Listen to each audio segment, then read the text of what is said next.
Vous êtes un homme aux multiples casquettes. Vous êtes d'abord un grand patron. Vous êtes aussi le président de Business Europe. Et vous êtes un homme qui aime aussi écrire et faire des livres. D'abord, peut-être un mot. Quelle est la fonction et comment fonctionne surtout Business Europe? Oui, merci. Alors, je suis en effet industriel des composants électroniques à travers la gestion de ma société Radial qui fait des connecteurs. J'ai été au MEDEF pendant 5 ans, et ce qui m'a permis d'aller 7 fois en Afrique pendant ce mandat de 5 ans, entre 2013 et 2018. Et puis ensuite, ils m'ont élu à la tête de Business Europe, qui est le patronat européen. Donc, c'est le MEDEF européen quelque part, et on regroupe en effet les 27 pays européens, mais il y a quelques pays amis, quelques patronats amis qui nous ont rejoints, la Suisse, la Turquie, la Norvège, l'Islande, quelques autres, qui fait qu'on représente en effet 35 pays européens. C'est les patronats qui se sont rassemblés et l'idée, on a donc des milliers d'entreprises, des dizaines de milliers d'entreprises qui nous rejoignent. On est peut-être la première force économique de l'Europe.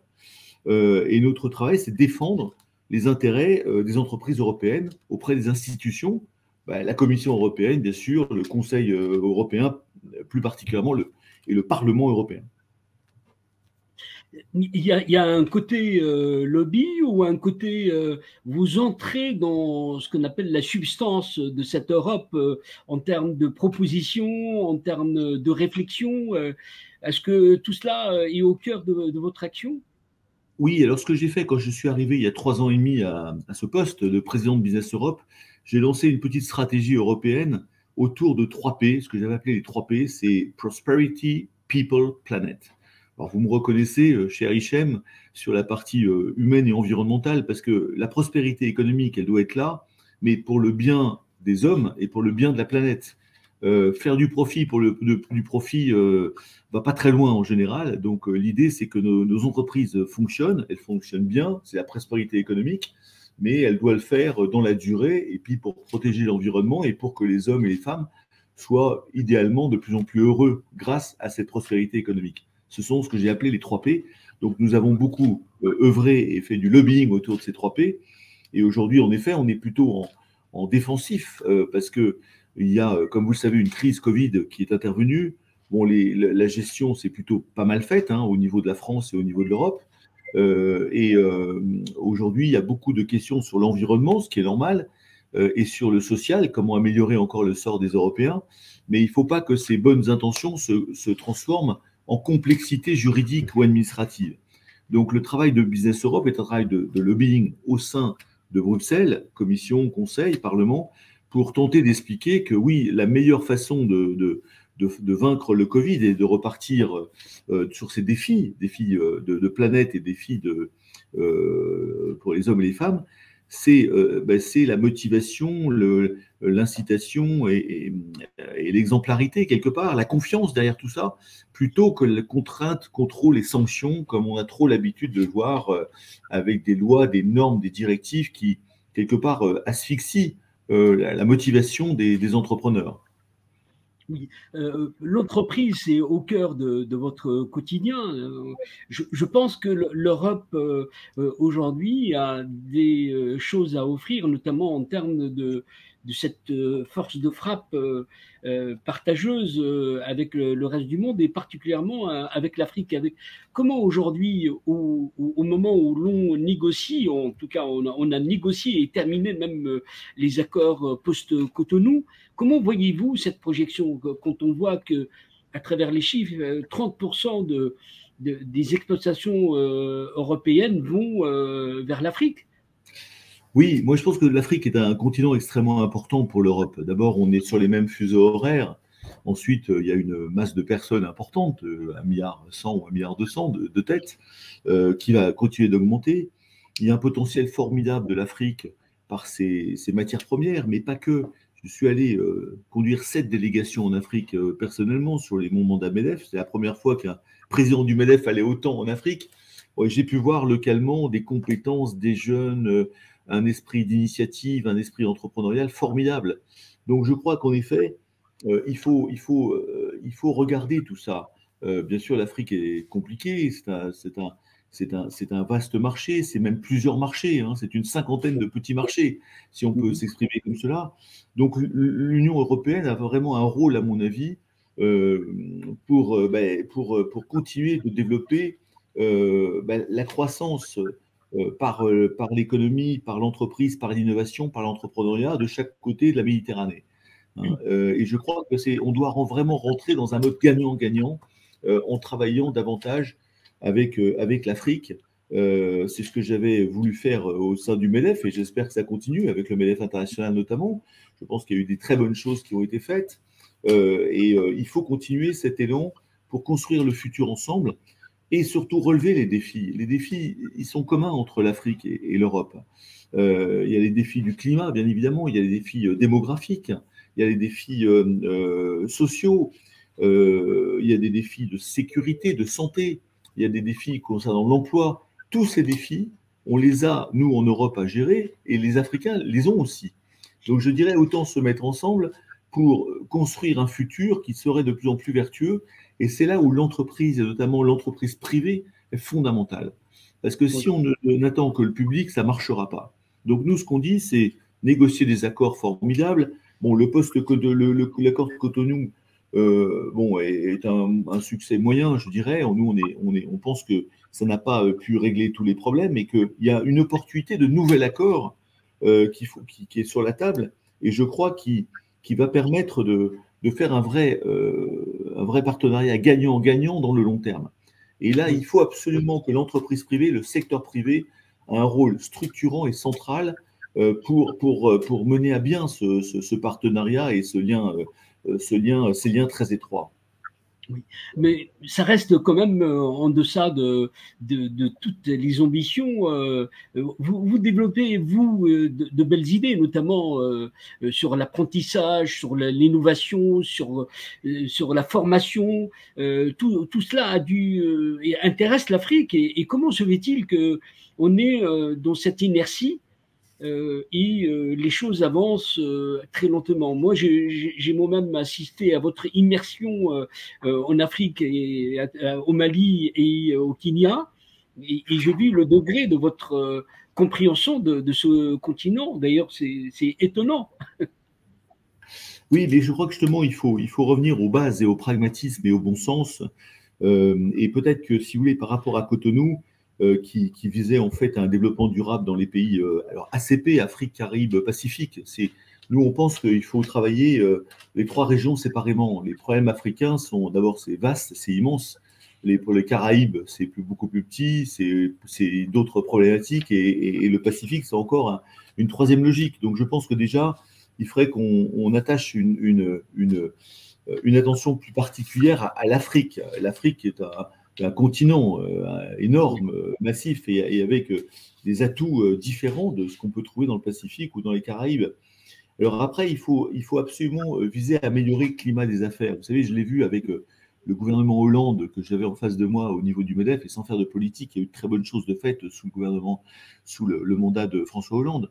Mais il faut développer un climat d'affaires, de confiance de chaque côté de la Méditerranée, encore une fois, et notamment dans les pays ACP.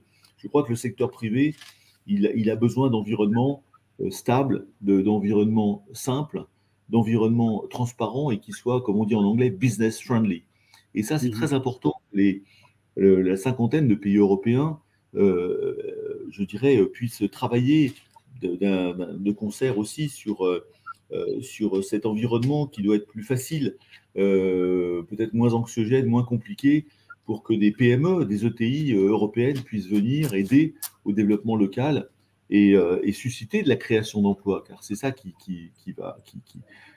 doit faire dans le futur. Et puis, alors, bien sûr, il y a tout le problème de l'apprentissage, si vous voulez, des métiers. Ça, c'est un vrai sujet énorme pour moi. C'est un vrai sujet en France. On a beaucoup de retard sur les Suisses et les Allemands. Il y a eu des réformes qui ont été faites récemment en France par Pénicaud, Mme Pénicaud. On est passé de 400 000 à 500 000 apprentis. Il faut savoir que les Allemands sont à 1 200 000 apprentis, c'est énorme. Et je crois que le continent africain est un continent de jeunes. Il y a des jeunes formidables, des jeunes qui aspirent à faire des métiers. J'ai croisé des jeunes entrepreneurs incroyables au Mali, au Kenya et dans d'autres pays. Il faut faire confiance dans notre jeunesse, mais il faut les former. Et je pense qu'il n'y aura pas de développement économique locaux on aspire tous avec l'aide de l'Europe sans un système d'apprentissage élaboré qui permettra de faire que les jeunes travaillent d'une part, apprennent des métiers sur le terrain. Et l'apprentissage est sans doute une voie, la formation technique et professionnelle, une des voies royales pour le continent africain.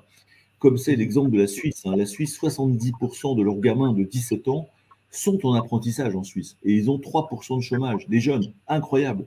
Donc je pense qu'il faut s'inspirer de la Suisse notamment, de l'Allemagne et de l'Autriche pour apprendre des métiers de base. Hein. On a besoin d'électriciens, de plombiers, d'architectes, de menuisiers, de charpentiers et puis bien sûr d'ingénieurs. Mais commençons par les besoins de base. Voilà quelques idées. Oui.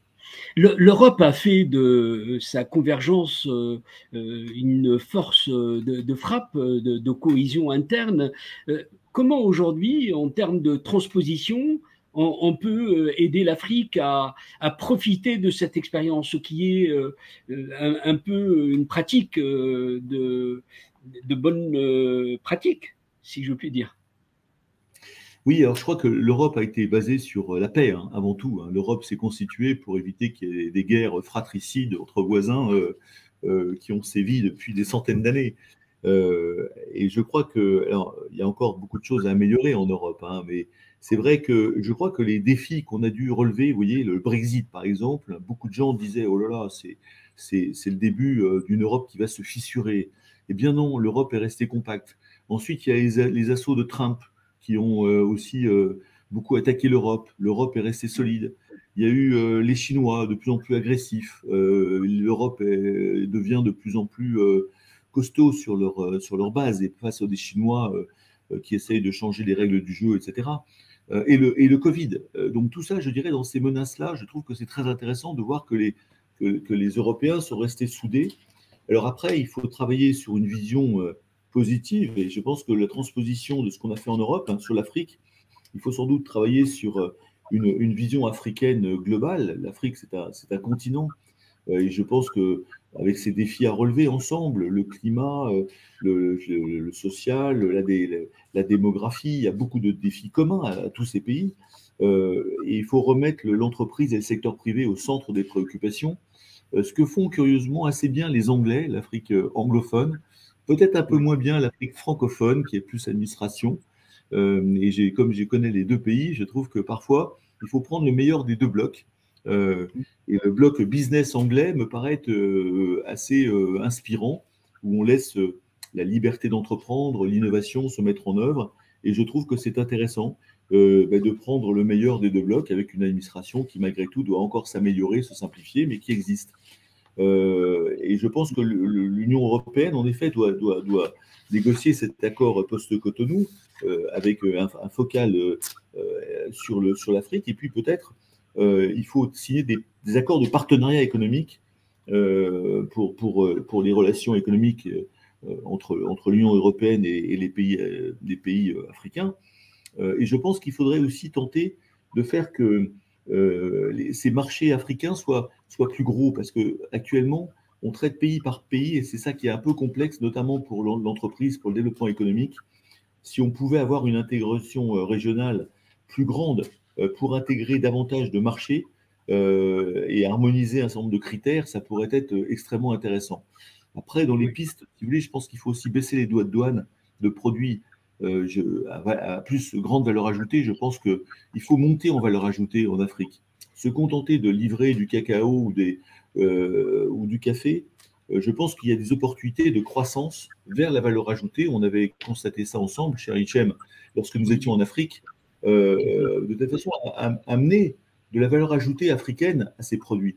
Et donc de baisser les droits de douane progressivement sur des pays, sur des produits ou des services africains qui sont montés en valeur ajoutée.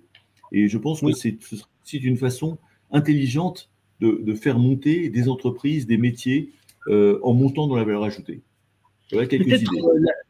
Peut-être la zone de libre-échange qui a été validé, lancé, peut servir à cela. Mais encore une fois, l'Afrique n'a pas une industrie forte et elle est encore au stade de balbutiement pour l'essentiel, hein. Oui, moi je crois que c'est une très bonne idée, cette zone de libre-échange continentale africaine, et je crois que nous, on soutient tout à fait cette initiative. On pense que c'est un potentiel, je dirais, à stimuler cette croissance qu'on attend tous. Alors après, il faut être pragmatique, hein, ça ne se fera pas en un jour ou en une semaine. Je pense qu'il faut avoir une détermination très forte vers cette vision à 10 ou 20 ou 30 ans, et faire en sorte que de toute façon, ce sera par l'économique, par l'emploi, qu'on y arrivera.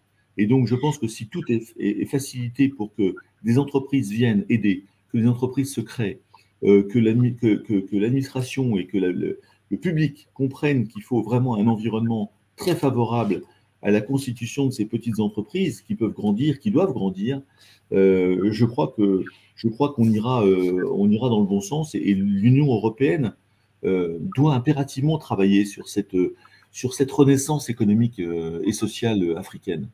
Je crois qu'il est temps. Aujourd'hui, il y a une géopolitique mondiale qui se tend. Il y a des rivalités qui sont au cœur aujourd'hui de l'Afrique, la Russie, la Chine, l'Europe. Est-ce que vous, en tant que chef d'entreprise, vous êtes indifférent à cette réalité qui aujourd'hui est en train de changer la donne? Non, non, je ne suis pas indifférent. Je vois qu'il y a beaucoup de nervosité sur le plan géopolitique, hein. Ça a commencé avec Donald Trump et les États-Unis, d'ailleurs. Bon, les Chinois commencent à montrer un visage, comment dire, qui s'est durci, qui s'est beaucoup durci, je trouve, au niveau politique, hein, et qui peut être préoccupant. Donc, j'espère que tout ça va se calmer. Et vous avez raison, l'Afrique est un endroit, ben, tant mieux, ça attire, je dirais, toutes les convoitises.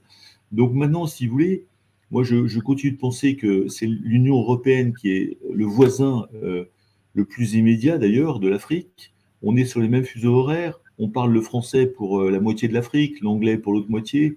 Il y a une tradition, si vous voulez, historique, hein, de fonctionnement, de partenariat. On se connaît très très bien entre Européens et Africains. Et je pense que l'Europe doit garder une influence extrêmement importante et forte. Alors, intelligemment, en gagnant-gagnant. Moi, je pense que c'est ça qui est fondamental, hein. C'est pas, il faut pas que les partenariats soient déséquilibrés. Ça marche pas. Dans le temps, ça marche pas. Et derrière tout ça, c'est la confiance, c'est le développement économique qui doit être basé sur la confiance. Alors après, il faut qu'on soit un peu plus fort sur les investissements en Afrique, sur les financements aussi de ces investissements. Le problème du financement est très important. Moi, souvent, on m'avait cité que les Chinois arrivaient avec le financement, avec tout, et il n'y avait plus qu'à signer en bas à droite, et les immeubles étaient construits, les ponts étaient construits, etc. Bon, ce dont je me suis aperçu aussi, c'est que la qualité n'était pas forcément là, que les emplois n'étaient pas forcément créés. Donc je crois qu'il faut se méfier et que l'Europe est là pour construire dans la durée et faire en sorte que l'Afrique économique et sociale se développe. Et pour moi, c'est une obsession. On ne peut pas faire un coup, ce n'est pas un coup de business sur un mois. C'est un travail à long terme.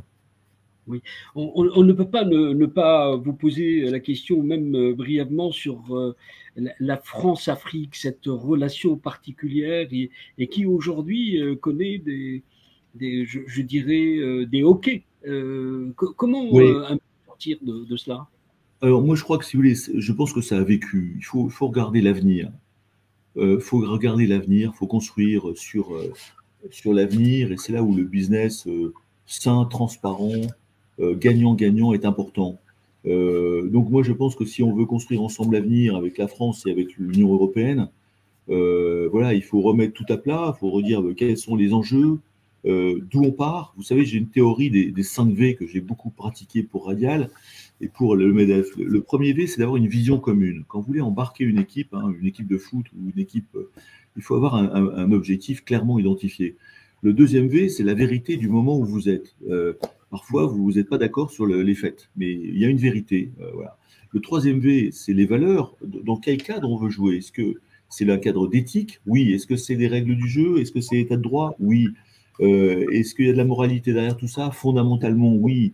Voilà. Donc, on est sur des valeurs communes. Quatrième V, c'est la volonté de décider et d'agir, parce que parfois, vous avez un beau paysage et des politiques qui n'agissent pas derrière. Donc, nous, on dit, entrepreneurs, on agit, on décide. Parfois, c'est impopulaire, mais on le fait. C'est la volonté. Et le cinquième V, c'est la victoire. Il faut célébrer les victoires. Il faut célébrer les commandes. Il faut célébrer les beaux projets. Il faut célébrer les beaux projets d'investissement qu'une boîte européenne a fait en Afrique ou qu'une boîte africaine a fait en Europe. Moi, je crois beaucoup aux victoires parce que c'est la fierté. C'est la fierté d'être européen, c'est la fierté d'être africain. C'est l'espoir que ça aille mieux derrière et c'est la fierté au-dessus de tout ça. Et moi, je crois qu'il faut cultiver pour les peuples la fierté d'être français quand on est français, mais d'être européen, ou la fierté d'être malien et d'être africain, parce qu'on a un patrimoine sous le coude, on a une culture. Et je crois que si on arrive à respecter l'autre dans cette logique des 5 V, ça devrait fonctionner. Et là, l'entreprise, je reviens sur les entreprises privées qui me paraît être essentielles comme fondement de cette base, parce que nous sommes habitués à faire ça. Oui. Vous êtes un homme très occupé et on voit aussi qu'il y a de la place pour l'écriture. Vous avez écrit un livre qui s'appelle Le cœur et le courage, qui correspond complètement à vous, à votre tempo. Expliquez-nous comment trouvez-vous le temps pour écrire? Alors, le cœur et le courage, c'est sur le plein emploi en France, parce que je suis un peu désespéré que mon pays reste à 8% de chômage, alors que les Suisses sont à 3%, les Allemands à 4,5%. Je me dis, il y a quand même quelque chose qui cloche en France, et depuis quelques années. Bon, donc j'ai écrit ce livre en disant, les politiques et dans les programmes présidentiels, ils devraient tous parler du plein emploi. C'est un défi possible, c'est un défi vital, mais possible pour le pays. Et le cœur et le courage, vous savez, c'est un peu ce qu'on fait dans nos entreprises. On dit souvent, pour manager une entreprise, il faut un cerveau, bon, c'est évident, mais si vous avez que le cerveau, ça ne marche pas. Il faut du cœur pour embarquer vos équipes, pour embarquer vos collaborateurs, pour faire du management exigeant, mais bienveillant. La bienveillance, c'est fondamental. Il faut être juste, mais exigeant, mais bienveillant. Et le courage, c'est le courage de faire des réformes. C'est le courage de faire des réformes qui parfois sont impopulaires. Bon, la retraite, l'assurance chômage, c'est des réformes difficiles en France. On a toujours abordé sur le côté. Et à un moment, il faut y aller. Et je pense qu'il y a un bon timing actuellement en France pour faire ces réformes avec une présidentielle qui va arriver en mai. Si vous expliquez bien les enjeux, il faut expliquer les enjeux aux Français. Alors après, pour écrire un livre, vous savez, j'ai un petit smartphone, là, je note des tas d'idées quand je suis dans les trains, dans ma voiture, le week-end, et très souvent, j'écris des idées que je structure. Et écrire un livre, c'est très intéressant, ça vous structure vos idées. Vous voyez. Alors celui-là, il est très court, il fait 120 pages, il est tout petit, hein, il s'appelle, voilà, c'est celui-là, je le montre, il fait 120 pages, même pas, et il y a quelques annexes intéressantes, et j'explique les quatre blocs de réforme, globalement, qui ont été faits dans les autres pays et qu'il faut faire en France. Pierre Gattaz, je rappelle que vous êtes le président de Business Europe et que vous allez rester jusqu'en 2022.